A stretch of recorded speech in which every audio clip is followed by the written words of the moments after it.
கோமாதா எங்கள் குலமாதா. எல்லாருக்கும் வணக்கம். எல்லாருக்கும் அக்ஷய திருதி தின நல்வாழ்த்துக்கள். நம்ம எல்லாரும் அக்ஷய திருதியில் தங்கமும் வைரமும் வாங்கினா நிறையா சேரும் அப்படின்னு நினப்போம். அக்ஷய திருதி அதுக்குண்டான வைபவம் இல்லை.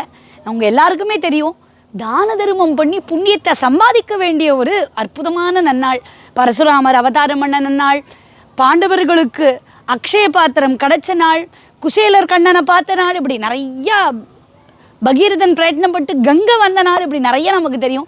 அதுக்கு முத்தாய்ப்பாக இனி வரக்கூடிய வரலாறுல அக்ஷய திருதினா என்ன அப்படின்னா, காஞ்சி காமகோட்டி பீட்டத்தினுடைய குரு பரம்பரையில் 71வது ஆச்சாரியால் சிம்மாசனத்தில் அமர்ந்த நாள், சந்நியாசாசிரமம் ஏற்ற நாள், பீட்டாதிபதியான நாள் அப்படிங்கிறது பொன்னெழுத்தில் அவசியமாக பொறிக்கப்பட்டிருக்கும்.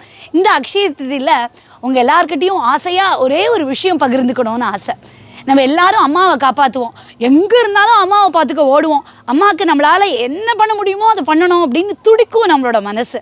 இது எல்லாமே அம்மாவோடு நிற்கிறதே இந்த உலகத்துக்கே அம்மாவாக இருக்கக்கூடிய, மா அப்படின்னு கூப்பிட்டு மங்கள ஓசை கொடுக்கக்கூடியதான பசுமாட்டிற்கு இதை விட ஒரு படி நம்ம மேலே பண்ண வேண்டாமா?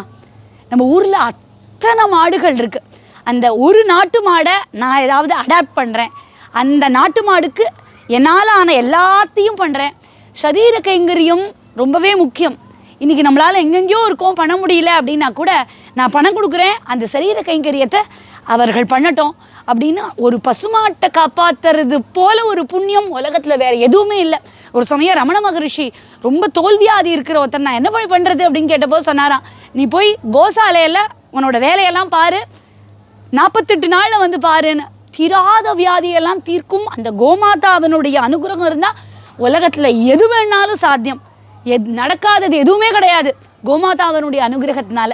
இப்போ ஏற்பட்ட ஒரு சுதினத்தில் இந்த அக்ஷய திருதி நன்னாளில் நம்ம எல்லாரும் ஒரு சபதம் வைத்துப்போம். A2 மில்க் இன்னைக்கு இருக்கிற வியாதியில் அவள் தரக்கூடிய பாலில் தான் உலக நன்மையே அடங்கியிருக்கு. சாயில் ஃபர்டிலிட்டி அவளை அடங்கியிருக்கு. கோமயம், கோகிராசம், கண்டு நம்ம அவளை அப்படி தடவி கொடுத்தா அவ்வளவு புண்ணியம். அவள் நடந்த புழுதி நம்ம மேலே பட்டா அவ்வளவு நல்லது. இப்படி எல்லாம் இருக்கும்போது நம்ம ஒரு சபதம் எடுத்துப்போம். கோபால்ஸ் அப்படிங்கிற ஆர்கனைசேஷன் நான் முன்னமே சொல்லியிருக்கேன், ரொம்ப அற்புதமாக தன்னலம் கருதாது கோசேவைக்காகவே தங்களை அர்ப்பணம் பண்ணிட்டு இருக்கக்கூடிய ஒரு அற்புதமான இயக்கம். அந்த இயக்கத்தோடு நம்ம எல்லாரும் தோளோடு தோள் கொடுக்கணும். நிறைய கோபாலக்ஸை உருவாக்குகிறார்கள்.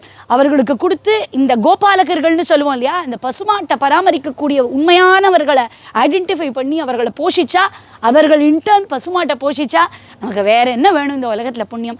அவசியமாக இந்த QR கோட் இருக்குது, கோபால்ஸ்க்கு சப்போர்ட் பண்ணுவோம். ஒரு ஆர்கனைசேஷன் அப்படிங்கிறத தாண்டி ஒரு பெரிய காஸ், அந்த காஸ்க்கு தன்னை பரிபூர்ணமாக அர்ப்பணம் பண்ணின்றது ஒரு இயக்கத்தோடு நம்ம வாழ்நாளில் ஒரு ஒரு எந்த ஒரு சின்ன ரிலேஷன்ஷிப் வச்சுக்கிறதும் நமக்கு அப்பேற்பட்ட புண்ணியம் தரும். அவசியமாக இந்த QR கோடில் போய் அடாப்ட கவு, அடாப்ட ஃபார்மர் இதெல்லாம் பார்த்து ஒரு நாட்டு மாடையாவது நம்ம வாழ்க்கையில் அடாப்ட் பண்ணிப்போம். எதையோ எல்லாமே பண்ணுறோம். ஒரு நாய்க்குட்டி பூனைக்குட்டியை வளர்க்குறோம், ஒரு பசுமாட்டை வளர்க்குறத நம்மளுடைய பிரத்யேகமான கடமையாக இந்த அக்ஷய திருதி நன்னாளில் சபதம் ஏற்றுப்போம்.